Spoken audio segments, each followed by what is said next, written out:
Dysfunctional vet. This tragic piece of equipment is called a T-post puller. Now what happened was I bought this thing probably 35 years ago. Got it from Harbor Freight.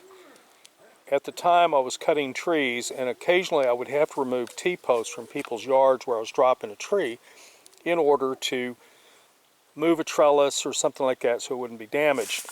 And this thing promptly broke on me. So I saved the pieces, promising to learn to weld.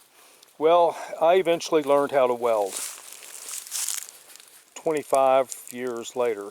And so I fixed this thing, but I fixed it incorrectly. It still works. I'm going to show you how the T-post puller works. I would not buy anything from Harbor Freight without really carefully looking at the welds. This thing had been wire welded, and while wire welding does provide proper strength, whoever did this basically just tacked it on. So the first time that I used it, the T-post came right out, and the second T-post it broke. With that said, let me put this on a tripod and I'll show you how it works. Everybody makes these T-post pullers. Northern Tool, Tractor Supply, if you're a drug lord, or maybe you robbed a bank and you're public enemy number one, haven't been arrested yet, you could afford one from Tractor. But the deal is, you see this piece right here, let me zoom in on this little baby.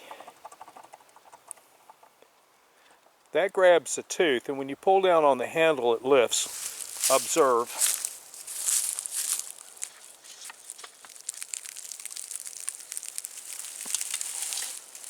Then you slide down.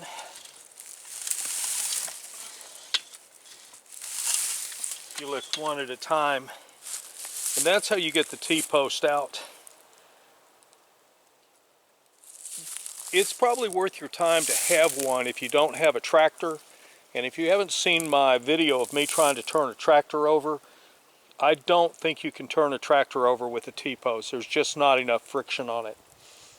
Dysfunctional vet out.